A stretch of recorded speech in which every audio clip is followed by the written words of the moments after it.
गोविंद जय जय गोपाल जय जय, राधा रमण हरि गोविंद जय जय, राधा रमण हरि गोविंद जय जय। बोलिए गोविंद भगवान की जय, सद्गुरुदेव भगवान की जय। आइए अपने चित्त को वहीं ले चलें जहां पर कथा श्रवण करा रहे हैं।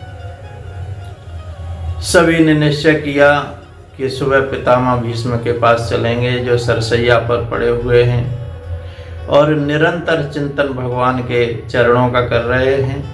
भगवान किसी के लिए नहीं रुके, भगवान रुके हैं तो केवल भीष्म पितामह के लिए।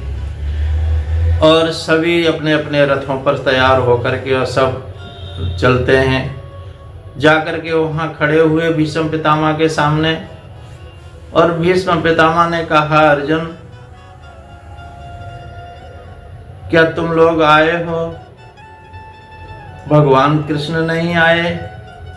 भगवान कृष्ण भी जाकर के सामने खड़े हुए, हाँ पितामह मैं आया हूँ। अच्छा आप भी आए हो, मेरी मृत्यु को सफल करने के लिए आए हो आप? हाँ गोविंद, लेकिन मैं प्रार्थना करता हूँ आपसे, क्या? सदैव देवो भगवान प्रतीक्षताम। हे देव देव, आप प्रतीक्षा करिए। पितामह किस चीज की प्रतीक्षा करूं मैं? प्रतीक्षा ये करिए कि जब तक मैं अपना शरीर त्याग न कर दूं, मेरे सामने खड़े हो जाइए। इन आंखों से बस तुम्हारी छवि मेरे अंदर हृदय में बैठती रहे, सामने खड़े रहो एकदम। ये बात कोई भगवान का भक्त ही कह सकता है, भगवान को आदेश दे रहा हो। और भगवान भक्त के आगे बिल्कुल निरुपाय हो जाते हैं। कोई उनका अपना बल नहीं चलता भक्त के आगे। भगवान खड़े हैं, भगवान नीचे को मुख है। भगवान भीष्म पितामह ने कहा, ना ना ना, ऐसे नहीं, ऐसे नहीं। तो फिर प्रसन्न हासारुणलोचनोल्लसन, अपना हंसता हुआ मुखारविंद मेरे सामने खड़ा करो और हंसते हुए, मुस्कुराते हुए और लुभाते हुए और मेरे मन को अपनी तरफ खींचो, जो ये कहीं भी न जाए संसार में। ये भगवान का भक्त ही कह सकता है ये बात। मुखाम भुजो ध्यान पतस चतुर्भुज, चतुर्भुज रूप में, हे चतुर्भुज, हे आप हमारी मेरी मृत्यु को सफल करने के लिए आए हैं। और सच पूछो, सारे जीवन में तुमने क्या किया है ये भगवान नहीं देखते। तुम्हारी मृत्यु के समय तुम्हारा चिंतन क्या है? और चिंतन वही होगा तुमने जीवन में अभ्यास किया होगा। भीष्म पितामह ऐसे भक्त हैं जो उन्होंने स्वीकार ही नहीं किया था, और कौरवों की तरफ वो इसलिए रहे कि सामने से भगवान अगर पांडवों की तरफ आ जाते वो, तो भगवान के दर्शन नहीं होते।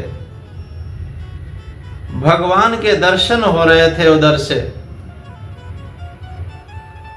भीष्म पितामह एक ऐसे भक्त हैं, भगवान को आदेश दे रहे हैं, सामने खड़े हो जाओ और अपने मुख को मुस्कुराते हुए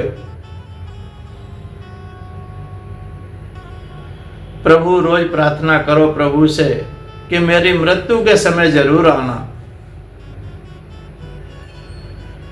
और मृत्यु के समय तुम्हारा चिंतन जैसा होगा प्रभु अवश्य ही खड़े हो जाएंगे आकर के। शरीर ठीक हो तो ध्यान जप हो सकता है। अंत काल में दुख से देह अनुसंधान होता है, इससे परमात्मा का ध्यान करना बहुत कठिन होता है।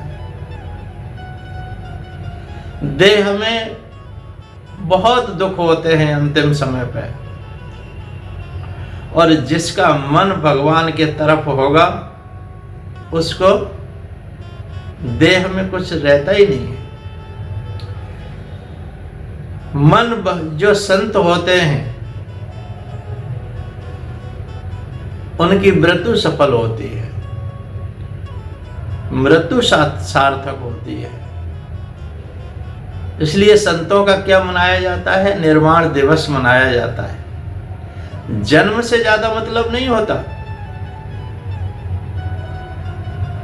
उन्होंने जीवन में जो भगवान को समर्पित होकर के अपना चिंतन किया है तो उनका निर्माण दिवस मनाया जाता है। क्योंकि जो आत्मा प्रभु से बिछुड़ी हुई थी वो निर्माण होकर के, यानी कोई वेदना से रहित, कृष्ण सोचते हैं, भगवान सोचते हैं मुझे बैठने के लिए भी नहीं कहा गया, खड़े होने के लिए कहा गया है। पुंडलोकों की सेवा मुझे याद आती है। तुकाराम ने प्रेम से एक बार पुंडलीक को उलाहना दिया था कि मेरे विठलनाथ तेरे द्वार पर आए तो तूने उनकी कदर न की, मेरे प्रभु तो तूने आसन भी नहीं दिया।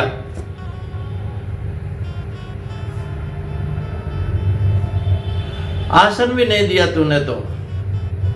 रोज रोज प्रभु से प्रार्थना करो कि मेरी मृत्यु को सुधारने के लिए आना।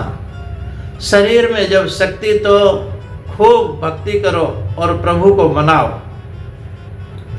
श्री कृष्ण कहते हैं दादाजी इन धर्मराज को लगता है कि मैंने ही सबको मारा है, मेरे कारण ही सबका सर्वनाश हो गया, उन्हें शांति मिले ऐसा उपदेश आप करें ना, ऐसा करिए, युधिष्ठिर को समझाइए। भीष्म पितामह कहते हैं रुकिए धर्मराज की शंका का निवारण मैं बाद में करूंगा, मेरी एक शंका का समाधान पहले करें, मेरे एक प्रश्न का पहले उत्तर दें। मेरा जीवन निष्पाप है, मेरा मन पवित्र है, मेरा तन भी पवित्र है, मेरी इंद्रियां भी शुद्ध हैं, मैं उनसे यह बात कर रहा हूं जो आपकी बातें भी जानते हैं। भीष्म कहते हैं कि मैंने पाप किया ही नहीं तो फिर ये मुझे यह दंड क्यों मिल रहा है, मुझे बाण सैया पर क्यों सोना पड़ा, मुझे अतिशय वेदना क्यों होती है, मैं निष्पाप हूं फिर भी मुझे क्यों सजा मिली है, ये बताइए केशव। पहले भगवान कहते हैं दादाजी आपने कोई पाप नहीं किया, यह सच है, इसी कारण से तो मैं आपसे मिलने के लिए आया हूँ। आपने स्वयं कोई पाप नहीं किया, फिर भी आपने अपनी आंखों से पाप तो होता हुआ तो देखा है ना, आपने जो पाप देखा उसी का यह सजा है। कोई पाप करे उसे देखना भी तो पाप ही है, किसी के पाप का विचार करना भी पाप है, किसी का पाप देखना भी सुनना भी नहीं चाहिए, किसी से कहना भी नहीं चाहिए। भीष्म कहते हैं कि वह पाप मुझे याद नहीं आ रहा, केशव मुझे बताओ तो सही, मैंने कौन सा पाप देखा। कृष्ण कहते हैं कि दादाजी आप भूल गए क्या? मैं तो नहीं भूला, मैं ईश्वर हूँ, मुझे तो सब कुछ याद रखना ही पड़ता है। याद करें दादाजी, एक बार जब आप सभा में बैठे थे, वहाँ दुशासन द्रौपदी को ले गया था, आप उस समय वहीं थे। द्रौपदी ने कहा था कि द्यूत में सब कुछ हारा हुआ पति अपनी पत्नी को दांव पर लगा नहीं सकता। दुर्योधन ने भी कहा था कि अब द्रौपदी दासी बनी है, उसे निर्वस्त्र करो। उस समय द्रौपदी ने आपसे कहा था हारे हुए पति को अपनी स्त्री दांव पर लगाने का अधिकार ही नहीं है। दादाजी आप न्याय करें कि मैं जीता हूं या अजता हूं। उस समय आपने कहा था कि दुर्योधन का अन्न ग्रहण करने से मेरी बुद्धि कुंठित हो गई है, और आप चुप रह गए। ऐसा घोर पाप सभा में हो रहा था और आप उसे देखते रह गए। आप जरा सी जुबान हिला देते तो किसी में कोई हिम्मत नहीं थी कि द्रौपदी के वस्त्र को हाथ भी लगा जाता, लेकिन आप वहां सभा में थे। द्रौपदी का अपमान आप सभागृह में देखते रहे। द्रौपदी को तो आशा थी कि आप जैसे ज्ञानी सभा में हों, न्याय करेंगे। आपने उस समय न्याय नहीं किया पितामह, अन्याय को रोका नहीं। अतः निराश होकर द्रौपदी ने पुकारा। निराश, जब सब जगह से निराश हो गई द्रौपदी ने, तब मुझे ही पुकारा था। हे कृष्ण द्वारिका वासिन, कृष्ण गोपी जनप्रिय, कौरवै परिभूतानां किम न जानासि केशव। हे केशव, क्या तुम जान नहीं रहे हो? इन कौरवों की ये द्यूत सभा में, असत सभा में मेरा वस्त्र हरण हो रहा है, मेरी लाज जा रही है, केशव बचाओ। द्रौपदी की पुकार सुनकर मैं वहां गुप्त रूप से आया था। मैंने सब कुछ देखा। दुशासन द्रौपदी की साड़ी खींच रहा था और आप केवल देखते हुए बैठे थे। सभा में हो रहे अन्याय को आपने चुपचाप होने दिया। इसी पाप का आपको यह दंड मिला है पितामह। भीष्म पितामह ने नमन किया। उन्होंने फिर धर्मराज को उपदेश किया, स्त्री धर्म का उपदेश किया, राज धर्म का उपदेश किया, मोक्ष धर्म का उपदेश किया। समस्याओं का महाभारत के शांति पर्व में बहुत विस्तार से क्या कहा गया है। और फिर पर धर्म बताया। युधिष्ठिर ने पूछा कि सभी धर्मों से कौन से धर्म को आप श्रेष्ठ मानते हैं? किससे जप करने से जीव जन्म मरण की रूपी संसारिक बंधन से मुक्त होता है?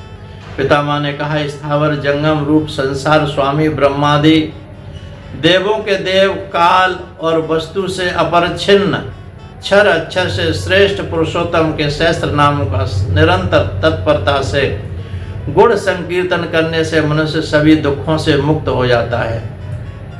वो विष्णु सहस्त्र नाम पाठ करना ही परम धर्म है, जो गीता में भी लिखा हुआ है, गीता के साथ में आता है, मिलता है। इससे में मन का स्तोत्र पाठ करना चाहिए। विष्णु सहस्त्र नाम का रोज पाठ करो।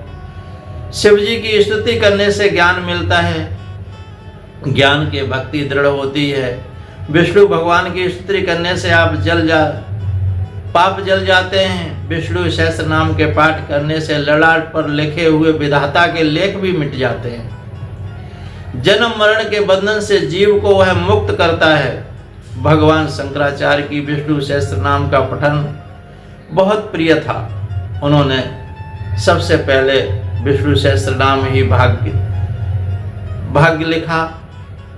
उनका अंतिम ग्रंथ है ब्रह्म सूत्र का भाष्य, शंकर भाष्य, और फिर उन्होंने कलम तो छोड़ दी।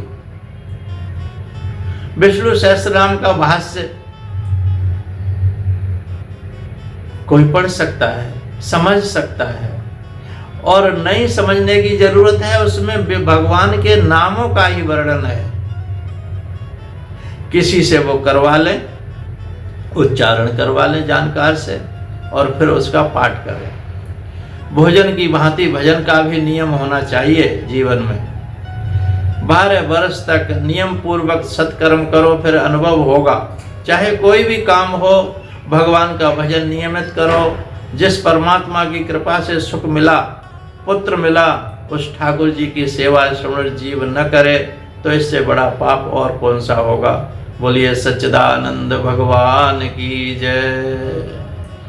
तो आप भगवान का जरूर भजन करें।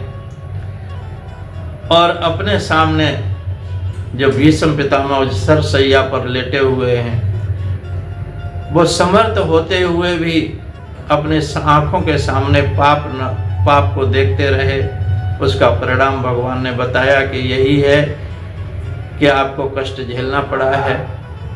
और आपके सत्कर्म और चिंतन का फल यह है कि मैं आपकी मृत्यु को सफल करने के लिए आपके सामने खड़ा हूँ। पितामह, आप अपना चित्त और मन बुद्धि मुझ में लगाइए, बस आपकी मृत्यु सफल है। तो आप भी समझ गए होंगे। इससे आगे की चर्चा फिर आगे के उसमें करेंगे भाग में। इतना ही कह करके वाणी को विराम। बोलिए सच्चिदानंद भगवान की जय। सद्गुरुदेव भगवान की जय।